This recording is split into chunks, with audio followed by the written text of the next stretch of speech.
My friends, oh my God, it's him again. Yes, Pastor Dr. David William Parry. You can't keep good clergy down. Trying to expand people's horizons. I'm sorry, I won't stop. And today I'm with a very good friend and colleague of mine. I've known him for a couple of years. I've had that privilege. Kapil Gupta, who has a number of amazing skills. He's an author, but I'll let him introduce himself in a moment, to discuss general cultural, social, and dare I say, internal things, psychological things, counseling things, coaching things, issues that impinge on the outer and the inner, to see where we all stand and can we have any extra light on these topics. As the world gets more literal minded and it falls apart literally around us, will it stop? Oh my God, let's have a bit of sanity and see if we can learn something directly from each other. Kapil, would you mind introducing ourselves to our wonderful listeners? Yeah, sure. Thanks, David. That was a brilliant introduction. Yeah, my name is Kapil Gupta. I am a coach. I coach in self-discovery and conscious relating area. I work with a lot of men in men's work. My background is in corporate career for about 15 years. I went through a divorce quite a few years ago. That led me to go on my own self-discovery journey about 10 years ago. So I spent a couple of years almost, just doing a lot of internal work. And after that, since then, I've really become someone who works with people, help them along the journey in a similar way that other people helped me. So I now have a company called Nibbana.life. That's the company I coach through. I'm also a TEDx speaker, as you know. I've spoken on a topic of how men can really be sensitive and live our lives from that place, and also a co-author of a book which is called Being Fine. That's me. I think there's a lot more to you than the official plaudits, but that's a good place to start. And I'm very, very happy we've agreed to do this little ditty, this little show together, Kapil. Yeah, me too. Thank you for inviting me. Well, thank you for agreeing. It really is a great honor. Briefly, something about me for those of you who don't know. My publicity machine isn't working. I am a priest with the Old Catholic Apostolic Church. I'm also an author, and I have weird associations with the UK Humanistic Association. What is it? UK Humanistic Psychological Practitioners. There, I got it out at the end. I'm not a counsellor. I'm not a therapist, but I've had years and years of obsession, that is the correct therapeutic word, I believe, with Abraham Maslow as a true liberator of the human condition. You know, was he right about religion? No, there we are. But he was right about so much else. Peak experiences, finding joy, finding happiness, finding the truth of ourselves, which may even be staring us in the face, excuse me, there's a Freudian slip, but you can't see it. So a lot of my work is based around his sort of nexus of ideas, which may come as a shock to a lot of people. But no, we need more humanity, we need more humanism, we need things more humanistic, particularly maybe in the world at present and the route it appears to be taking. Also, as I was saying to Kapil off air a moment ago, there was a time when clergy was sort of expected to have a foot in the counselling camp. I don't know what happened to that. It needs to come back. It needs to come back, because, you know, they're sort of obviously related fields. Looking after people is looking after people. You can't pretend there's a distinction there. So we're not pretending this is therapy, but we are saying, let's look at how the fields are related and what it means in our daily lives.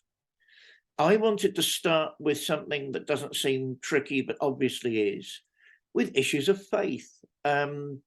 Faith, of course, can mean so many things to many, many people. And I suppose the minute I'm wearing my collar, people instantly think a religious faith. In other words, the assent, the intellectual or emotional assent to a religious doctrine, a theology, some sort of metaphysical view. I mean, there's one way of looking at faith.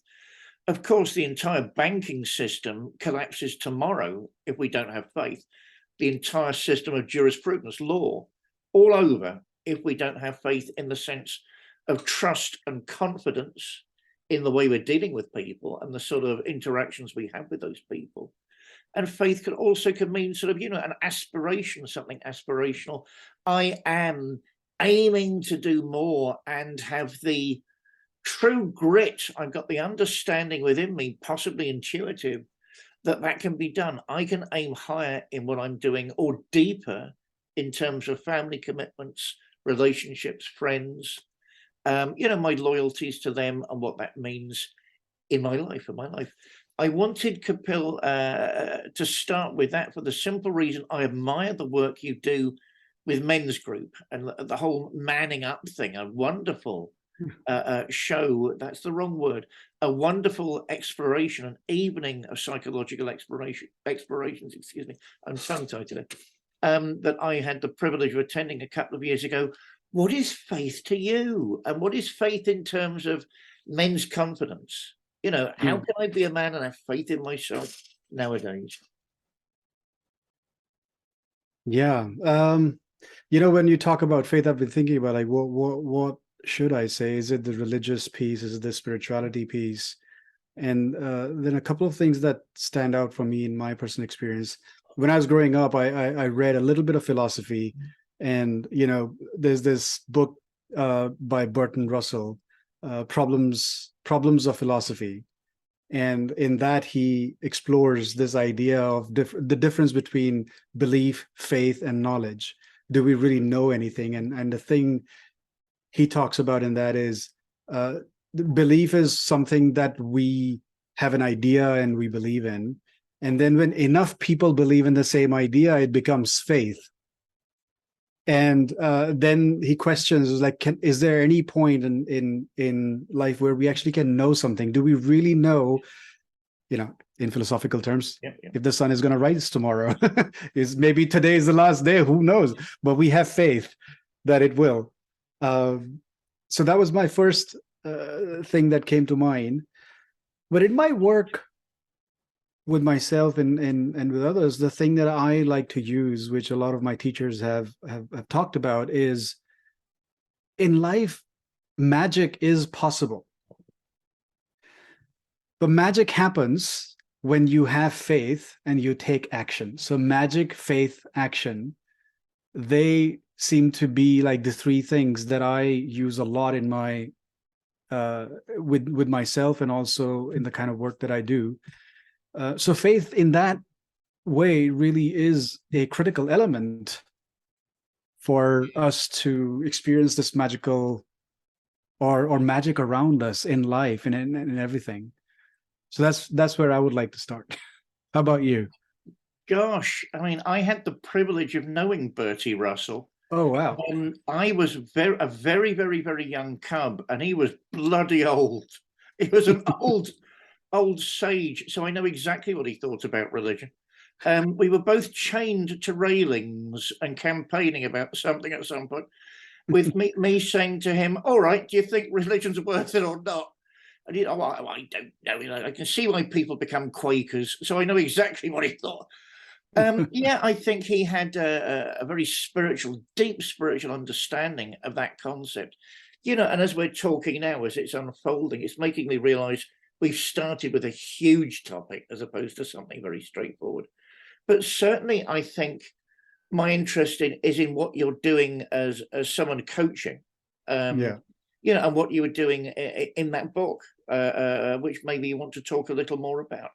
I think, the minute we go on to the spiritual side of things, which is life, the core of life itself, what is a man or a woman without spirituality? They're a dry and empty vessel. So you're looking at the core of things there.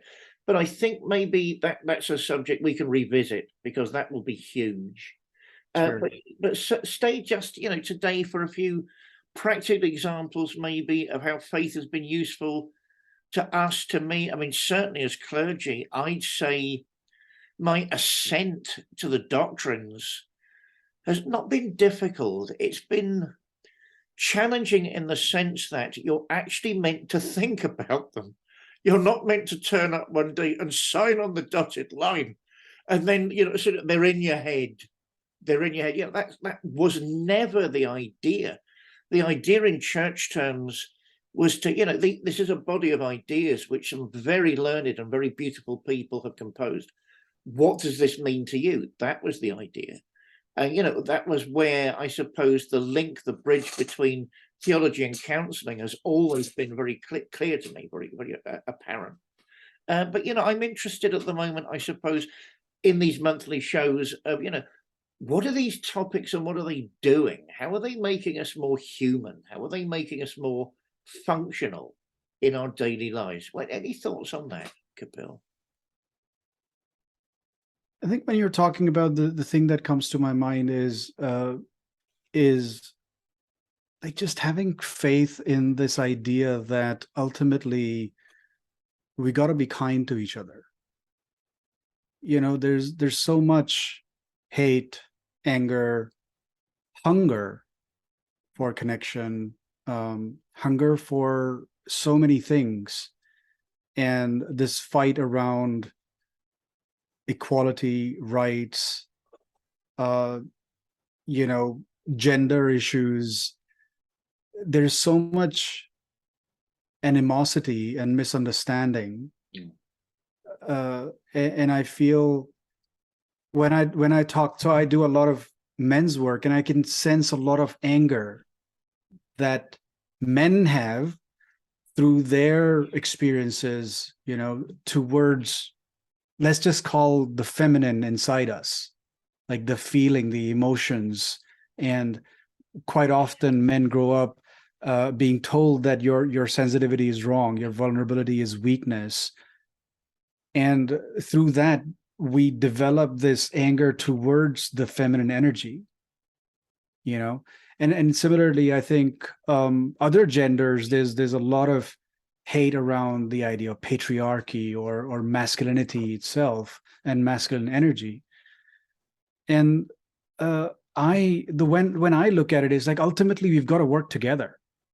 Like where we're finally wanting to get to is that we can live with each other with love and peace. And I think we have to have that. And that's where I think the faith element is so important. We've got to, like, the only reason I'm able to do the work with people and continue to keep doing it is like, that is, I have to believe in this idea that people do want to be kind to themselves and to each other. And there's these layers of resentment, anger, trauma, you name it, that's kind of like blocked us from feeling our own heart. And when we are able to like go past that, when we're able to let our heart be seen or be seen by other people, time and again, we're just like amazing people who want to love each other. That's and having faith in that idea keeps me going for sure. Well, believe it or not, we're already running rapidly out of time. And the bit I left out of my own personal bio, my own self-description, I suppose, is theatre practitioner. Without faith from an audience in the production and in the actors, curse those people. As everybody knows under the sun, I can't stand actors. That makes complete sense to me, that type of affirming faith in a situation and in who we are and in what we expect within a given situation. Now we're rounding off. Kapil, it's been a great pleasure to have this pilot run with you today. As I say, anyone who's listening to this, love and light to you. This is a pilot episode. We're exploring as we go along, but hopefully every month we will explore a topic of meaning and value from the humanistic view of life, from the healing view of life that gives us all a greater understanding of our own humanity. And Kapil has already stolen the show and how to be kind to each other. My friends, Kapil, take care for everyone. May the great spirit be with you all until next month. Thank you, David.